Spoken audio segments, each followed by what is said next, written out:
오늘은 포도주같이 향기 나는 그리스도인이라는 제목으로 우리 성도님들과 잠시 말씀을 나눠보도록 하겠습니다. 요한복음 말씀에 보시면 시간을 나타내는 부사들이 많이 사용됩니다. 예를 들면 첫째 날, 둘째 날, 이튿날, 다음 날 이런 단어들이 많이 나오는데, 그런데 이 모든 이 시간을 나타내는 이 단어들은 나름대로 의미를 다 가지고 있습니다. 예를 들면 요한복음 11장에 보시면 나흘째 되던 날이라는 단어가 나오는데, 예수님께서 이 죽은 나사로를 살리신 사건입니다. 예수님이 이 병든 나사로를 살려달라는 나사로의 누이들의 요청을 들으십니다. 듣고 나서 이틀을 더 계셨다. 그 이틀이라는 단어도 또 나옵니다. 이틀을 더 계시다가 유하시다가 이제 베다니, 이 나사로가 있는 베다니로 가신 것을 보면 예수님이 의도적으로 일부러 늦게 가셨다는 것을 우리가 알게 되는데, 그리고 예수님이 도착하셨을 때는 이미 어떻게 되었습니까? 나사로는 이미 죽었고 그가 무덤에 있은 지 나흘째 되었다. 요한복음 11장 17절에 그렇게 말합니다.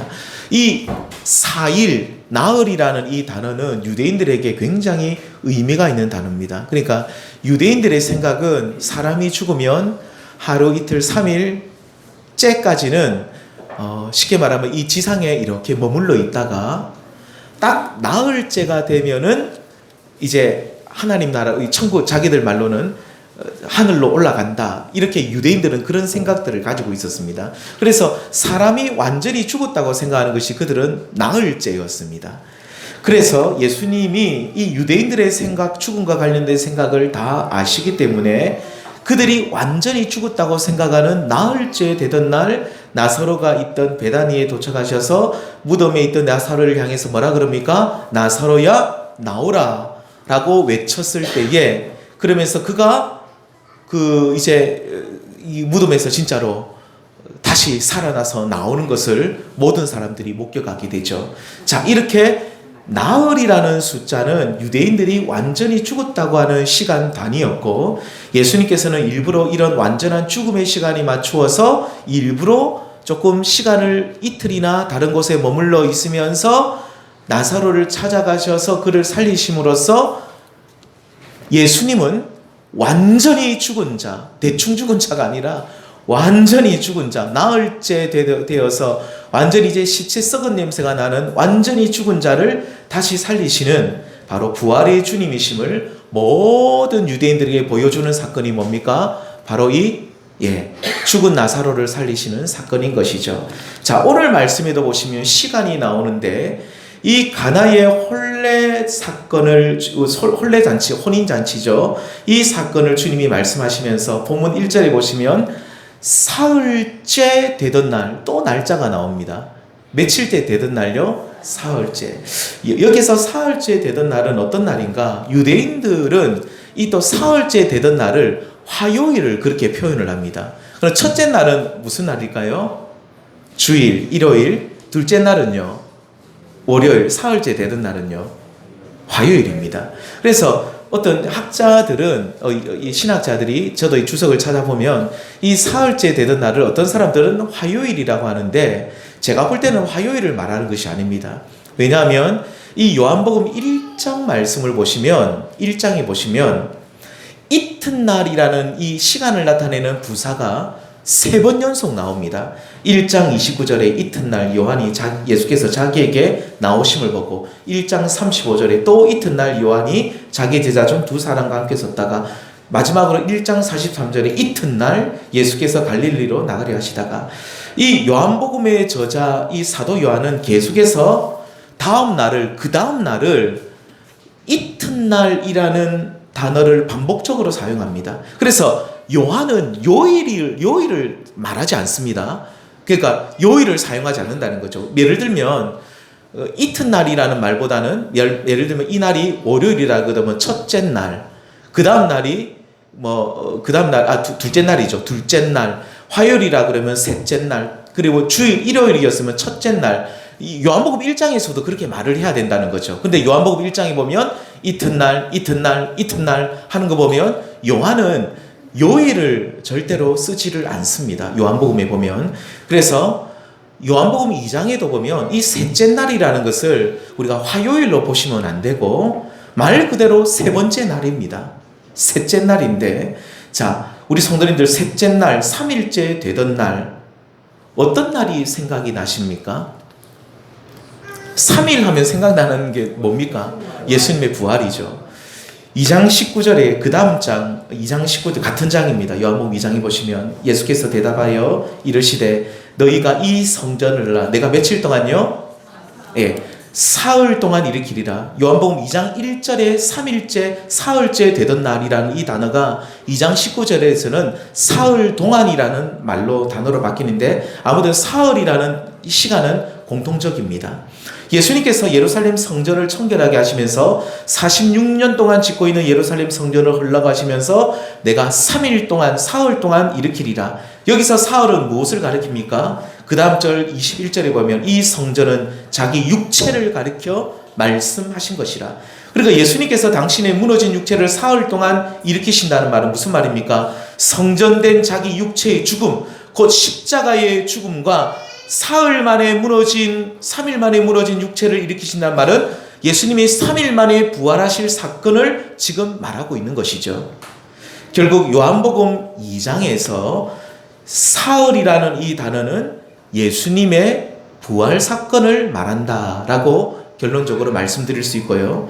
그래서 오늘 본문 말씀은 예수님께서 베푸신 첫 번째 표적, 이적인데, 기적 사건인데, 이 기적은 어떤 기적입니까? 물이 변하여 포도주가 되는 기적이죠. 자, 이런 변화는 무엇을 말합니까? 우리는 물이 포도주로 바뀐다는 것을 어떤 변화를, 그냥 단순히 예수님께서 물을 포도주로 바꾼 이것을 말하는 것이 아니라 궁극적으로 이 변화는 예수님이 우리에게 뭘 말씀하시냐면 오늘날 살아가는 여러분, 저와 우리 모든 성도님들, 우리 모든 성도, 그리스도 안에 있는 성도들의 변화를 말하죠. 그러니까 무색무취한 물이 아니라 우리가 이제 예수를 믿고 나면 우리는 향기 가득한 포도주처럼 되어야 한다. 향기가 가득한 사람이 되어야 한다는 말입니다. 있으나 마나한 사람이 아니라 사람들에게 선한 영향력을 끼치는 그리스도인이 되어야 한다. 그런 뜻입니다. 자, 그렇다면 누가 포도주와 같이 향기 나는 많은 사람들에게 기쁨을 줄 수 있는 그런 사람이 될 수 있습니까?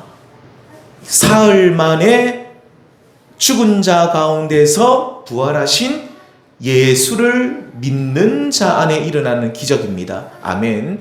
그러니까 이 물이 변하여 포도주가 되는 것처럼 우리가 진짜 이런 새로운 변화를 향기 나는 그리스도인으로 변화가 되어야 되는데 이것은 3일 만에 부활하신 예수를 믿는 자 안에 일어나는 기적이라는 것을 오늘 이 성경은 우리에게 보여주고 있다는 것이죠. 그 사람은 물과 포도주가 똑같이 분자 구조가 H2O입니다. H2O로 똑같지만 그래서 똑같은 사람입니다. 여러분이나 저나 생긴 건 다 똑같은 사람들이지만 그런데 그리스도 안에서 변화된 사람은 많은 이들에게 그리스도의 향기를 받아는 포도주와 같은 존재, 포도주와 같은 사람이 된다는 거죠. 선한 영향력을 사람들에게 끼치고 삶 속에서 예수 믿는 사람의 좋은 모습을 보여주면서 주변 사람들에게 감동을 주는 사람이 된다는 것입니다. 자, 그렇다면 사흘째 되던 날 부활하신 예수님을 믿는다는 말이 무슨 뜻입니까? 부활하신 예수님을 부활하신 예수님을 믿는다는 말이 무슨 말인가? 성도님들, 믿는다는 말은요 절대로 추상적이지 않습니다. 그러니까 우리가 믿는다는 것은 구체적인 행동이 수반되는 겁니다. 삶이 반드시 따르는 것이 믿음입니다. 여기 계신 우리 성도님들 중에서 내가 예수님을 믿는다라고 할 때 어떤 분들은 예수님 믿는 것이 믿는 거죠. 그냥 아무렇지 않게 생각하시는데 예수님을 믿는 것은 정말로 내 삶이 따라가는 것이 진짜 믿는 것입니다. 야고보 사도는 그래서 행함이 없는 믿음을 죽은 믿음이라고까지 말합니다. 그렇다면 부활하신 예수님을 믿는다는 것은 구체적으로 어떤 행위가 수반되느냐 따르느냐, 오늘 본문에 나온 가나 혼례 잔치에 나온 예수님의 기적 사건을 통해서 부활하신 예수님을 믿는다는 것이 도대체 어떤 것인가? 그러니까 부활하신 예수님을 믿으면 앞에서 말씀드렸지만 우리가 물이 변하여 포도주가 된 것처럼 우리가 향기 나는 그리스도인이 될 수 있는데, 그렇다면 부활하신 예수님을 믿는다는 것이 도대체 뭐냐는 거죠. 어떻게 믿느냐는 겁니다. 우리의 삶이 어떻게 우리가 어떻게 행동하는 것이 정말로 부활하신 예수님을 믿는 것이냐. 오늘 가나 혼례 잔치에서 예수 그리스도의 주 되심을 고백하고 인정하는 것이, 예수님 우리의 주인이십니다 라고 고백하는 것이 부활하신 예수 그리스도를 믿는 모습이라고 말합니다. 그러니까 예수님이 우리의 주가 되신다는 거죠. 말로만 부활하신 예수님이 나의 주님이 되신다 말만 하는 것이 아니라 실제로 나의 주가 되셔야 된다는 겁니다. 정말로 예수님이 내 인생의 주인이 되셔야 한다 그 말이죠. 오늘 본문에 보시면 이 팔레스타인 지역에서 잔치에 필요한 포도주가 떨어지는 일이 일어나게 되었습니다. 이 팔레스타인 지역에서는 이 포도주가 떨어지면 난리 납니다.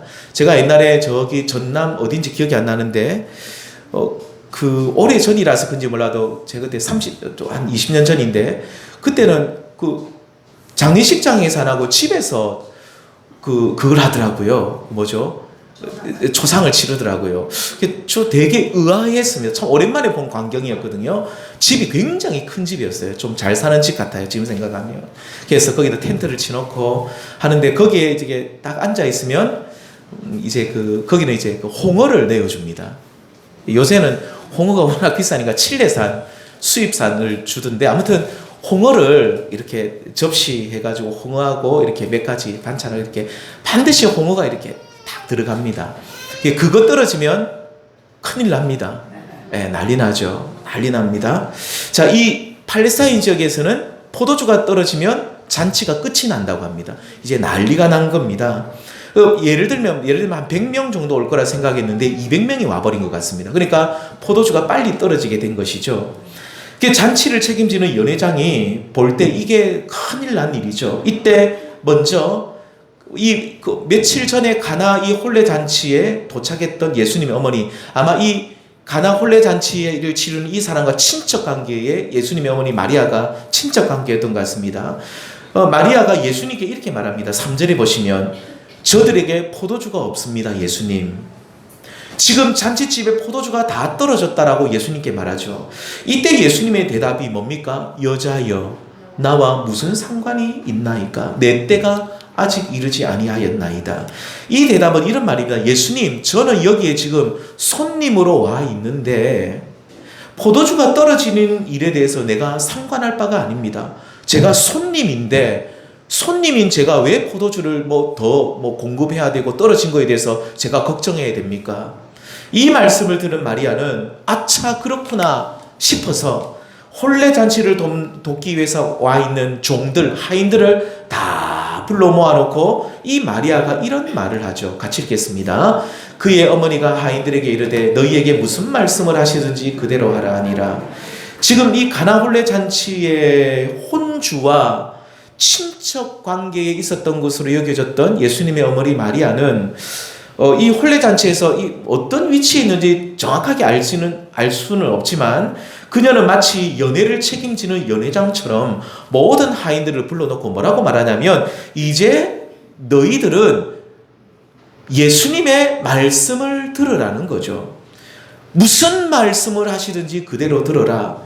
혼례 잔치의 하인들을 불러놓고 하는 말이 무슨 말씀을 하시든지 그대로 하라. 성도님들, 하인들이 예수님의 무슨 말씀이든지 그대로 하게 된다고 한다면 예수님은 하인들에게 어떤 분이 되는 것이죠? 주인이 되는 겁니다. 하인들의 주인은 이제부터 예수님이 하인들의 주인이 되는 것이죠. 예수님께서는 갑자기 잔치집 손님으로 오셨다가 이제 주인으로 바뀌어 버립니다. 이렇게 예수님께서 잔치집 주인이 되셨을 때에 이제 그때부터 물이 변하여 포도주가 되는 기적이 일어나게 되는데, 자, 성도님들, 예수님이 우리 인생의 주인이 되신다는 말은 앞에서도 말씀드렸지만 말로만 예수님 주인이십니다. 예수님 당신은 나의 주인이십니다. 주가 되십니다. 우리는 말은 쉽게 얼마든지 저도 그렇게 할 수 있고 여기 계신 분들 다 그렇게 할 수 있지만 그것은 진정 주인됨이 아니죠. 오직 예수님께서 무슨 말씀을 하시든지 내가 그대로 따르고 순종하게 될 때에 그때부터 예수님이 우리의 삶의 진정한 주인이 되는 줄 믿습니다. 그래서 입술로 예수님이 나의 주인이십니다. 이 고백도 성령께서 우리 마음에 감동을 주셔야 할 수 있는 고백입니다. 아무튼 입술로 이렇게 고백을 한 것으로 끝나면 안 되고 예수님이 나의 인생의 주인이십니다라고 고백하고 실제로 이제 그때부터 말씀을 따라 내가 순종하며 살아가게 될 때 예수님의 주인 되심이 우리 삶 속에 이루어지게 되고 그리고 부활하신 예수님을 통해서 물이 변하여 포도주가 되는 기적이 나타나는 것처럼 우리들도 향기 나는 인생으로 변화되게 된다. 그런 말씀입니다. 자, 그런데 오늘 본문 말씀에서 볼 수 있듯이 예수님께서 하인들에게 시키신 일이 쉬운 일이 아니었습니다. 예를 들면 하인들 불러놓고 얘들아 포도주 떨어졌으니까 저기 어디 가가지고 포도주 좀 사온나 라고 하면 아마 이것은 쉬운 일이었을 것 같습니다. 자, 그런데 예수님이 시키신 일은 이해가 잘 되지 않는 일. 두 번째는 육체적으로도 너무 힘든 일이었습니다. 어떤 일을 시킵니까? 종들에게 한 개에 100리터 정도 들어가는, 성경에 보면 두세 통 드는 이란 것은 100리터를 말합니다. 한 약 100리터 정도 되는 큰 사랑키만한 물통이 6개가 있습니다. 항아리가 6개 있는데, 자, 이 항아리 6개에다가 물을 가득 채워라. 지금 필요한 것은 뭡니까? 네, 포도주를 가득 채우라면 이해를 되는데 물을 가득 채우라고 하는 겁니다. 이 종들이 아무리 생각해도 이게 이해가 안 되는 겁니다. 지금 난리가 난 것은 물이 아니라 포도주인데, 그러면 우리 성도님들, 자, 일단은 그럼 우리가 채워야 되겠다라고 예수님이 뭐라고 말씀하시든지 하자 해서 이제 물을 채우려고 하는데, 자, 그렇다면 당시 오늘날에는 이 항아리에다 물 채우려면 어떻게 하면 될까요? 수도 틀어가지고 호수 연결해가지고 이렇게 물 채우면 되잖아요. 쉽잖아요. 그렇게 어려운 일은 아닌데, 당시 예수님 시대 때는 수도가 없기 때문에 어떻게 하면 됩니까? 우물가로 가가지고, 멀리 우물을 가가지고, 저는 물을 안 지어봤는데 이 어머니들 물 지어보셨죠? 예, 힘드시죠? 저도 이번에 그러면 물을 한번 지어봐야 되겠습니다. 안 되겠습니다. 촌에 가가지고 우리 저 시골에 이거 있잖아. 이거 물 넣고 해가지고 물 좀 해가지고 저기서 저기까지 한번 진짜 물 한번 치고 한번 가봐야 되겠습니다. 그거를 이 종들이 한 두세 명 된다 그러면 그거를 몇 번 왔다 갔다 해야 돼. 지금 우리가 33도, 팔레스타인은 한낮 더위가 더 심하거든요. 40도 이상 되는데 그 뜨거운 떼약볕에 그 물통을 들고, 물통도 지금처럼 플라스틱 물통 아니죠. 두꺼운 항아리죠. 그 무거운 물통을 지고 가가지고 물을 받아가지고 물 채우고 6개를 다 채워야 되는데 얼마나 힘들겠습니까? 그것도 끝까지 절반만 채우지 말고 아기까지 끝까지 예수님이 채우라고 했는데 고된 노동이었죠. 하지만 종들은 예수님의 말씀이라면 무엇이든지 순종하였습니다. 자, 두 번째는 이렇게 물을 아기까지 채우고 난 정말로 이해하기 힘든 예수님의 말씀, 그리고 고된 노동을 하고 고된 노동이 동반되는 이 말씀에 순종하고 난 뒤에 그 다음 예수님의 말씀이 뭡니까? 이 물을 떠가지고 누구에게 갖다 주라고요? 연회장에게. 지금 연회장이 지금 신경질내, 화가 막 나 있어요. 왜요? 포도주가 없으니까 지금 안 달래 있는데 포도주입니다 하고 딱 갖다 주는데 물을 갖다 주세요. 그럼 이게 나를 지금 약 올리나 하면서 얼마나 혼나겠습니까?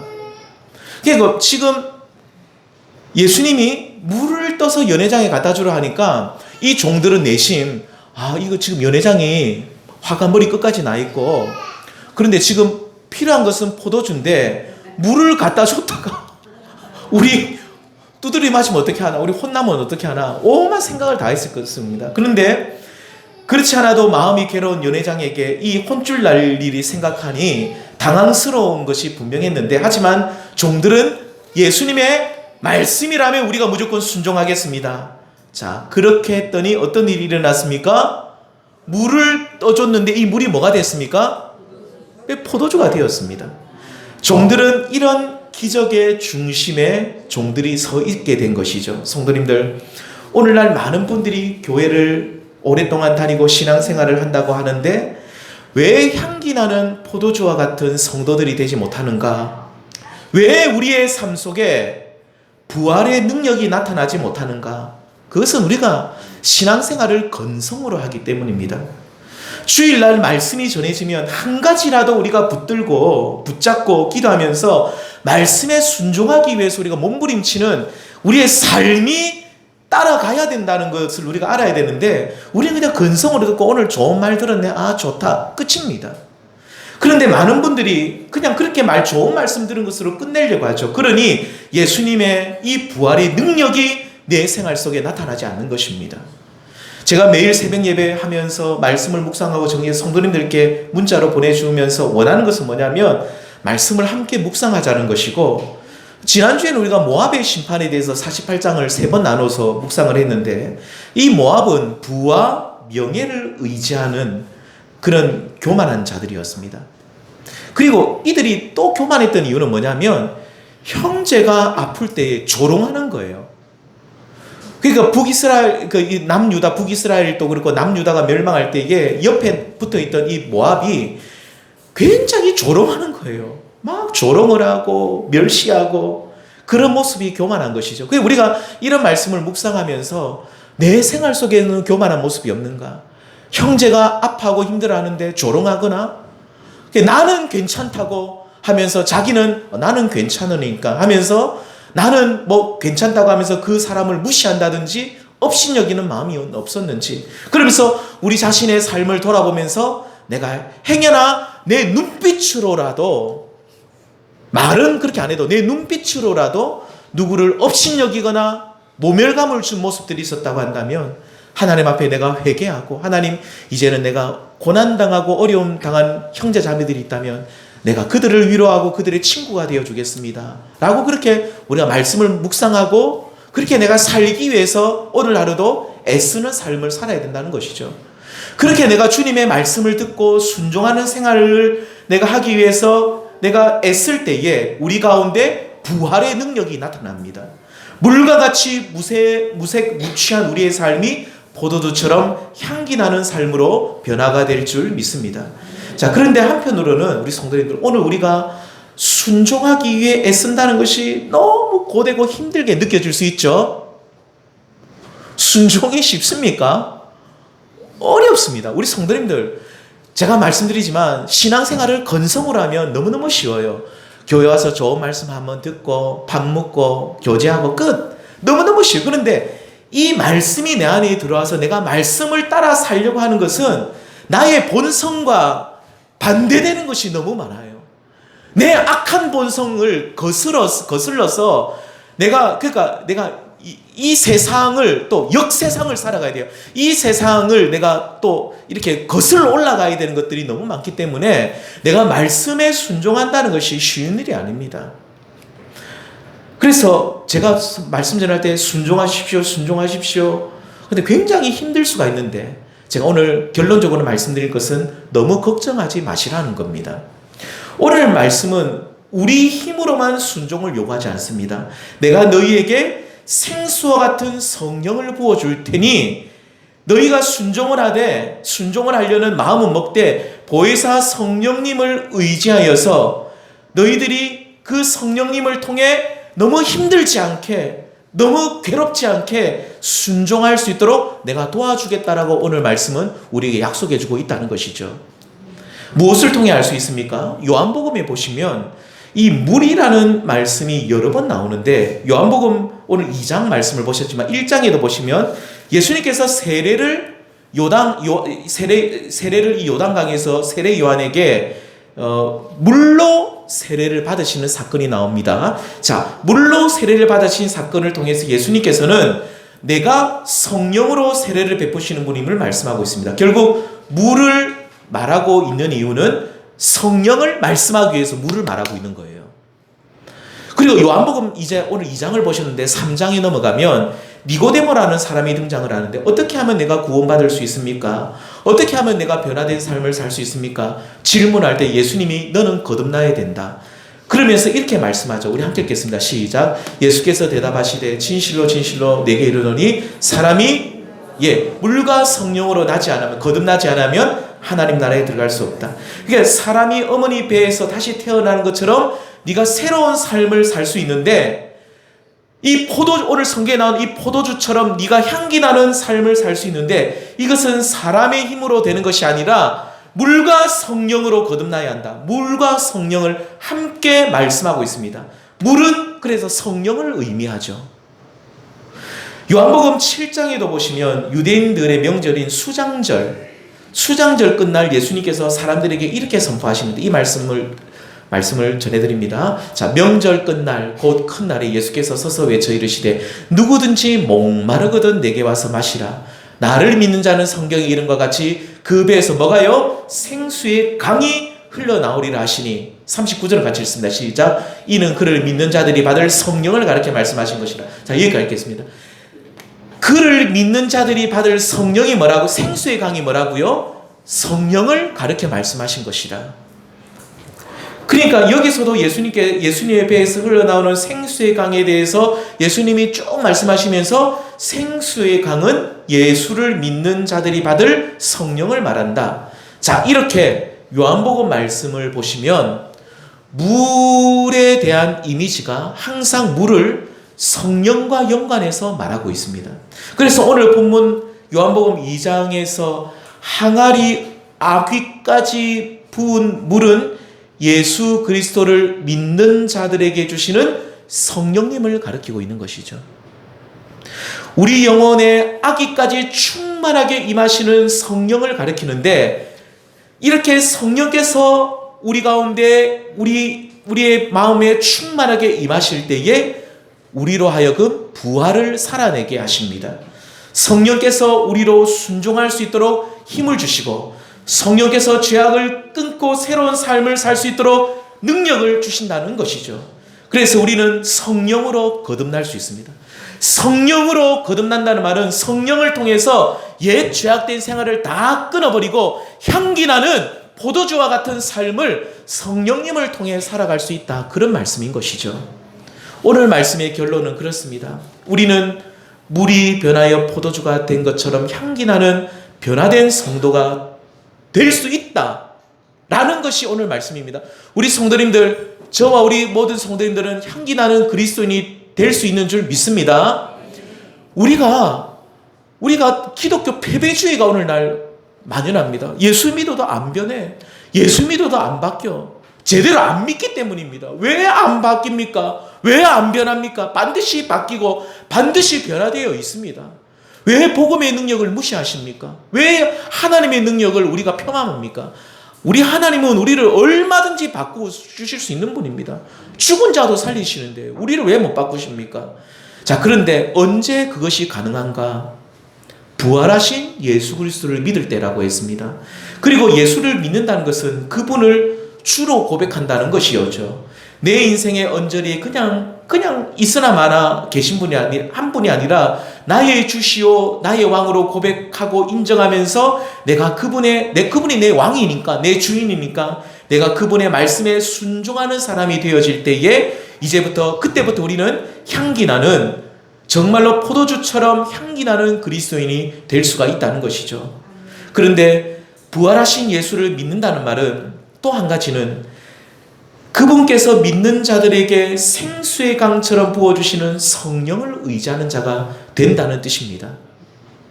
성령님께서 우리 마음에 임하셔서 우리를 변화시켜 주셔서 순종할 수 있도록 성령님 우리를 도와주십니다. 성령님께서는요, 우리 가운데 임하시면 나의 말도 변화시키십니다.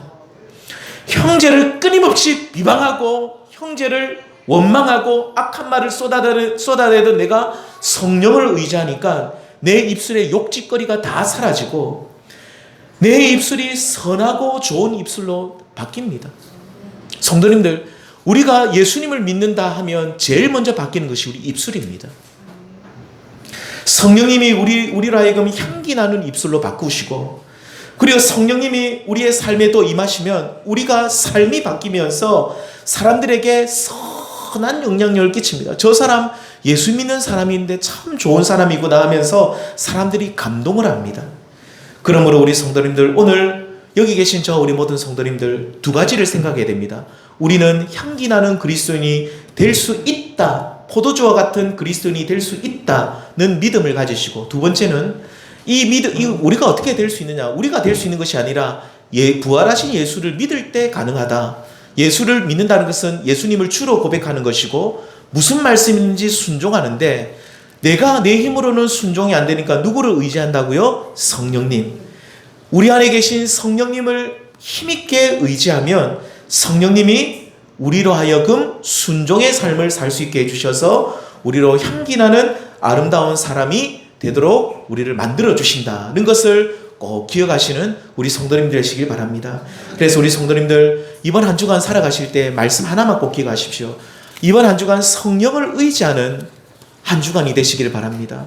그러면서 우리가 하루를 시작할 때 성령님, 오늘 또 내가 이 하루를 살아가는데 힘을 주십시오. 성령님 우리를 도와주시는 분이거든요. 우리의 삶에 퍽 나타나시는 분이 아니라 우리를 뒤에서 계속 도와주십니다. 성령님, 내가 오늘 또 말씀을 전해야 되는데 도와주십시오. 성령님 도와주십시오. 성령님 나에게 힘을 주십니다. 성령님, 오늘 이 무더운 여름 날씨에서 오늘 또 내가 열심히 일해야 되는데 건강을 지켜주시고 성령님 나에게 힘을 주십시오. 힘을 주십니다. 내가 오늘 또 성령님 많은 사람들에게 웃으면서 기쁨으로 사람들을 내가 대하고 싶습니다. 나는 오늘 내 마음에 기쁨이 없고 짜증이 나는데 성령님 내 마음에 기쁨을 주시고 힘을 주십시오. 그렇게 계속 성령님을 이번 한 주간 의지하시면 그 성령님이 우리로 하여금 향기나는 포도주 같은 향기나는 그리스도인으로 우리를 세워주실 줄 믿습니다. 성령님을 통해 부활의 능력을 누리시는 우리 모든 성도님들 되어주시기를 우리 주님의 이름으로 축원합니다. 기도하시겠습니다. 하나님 감사합니다.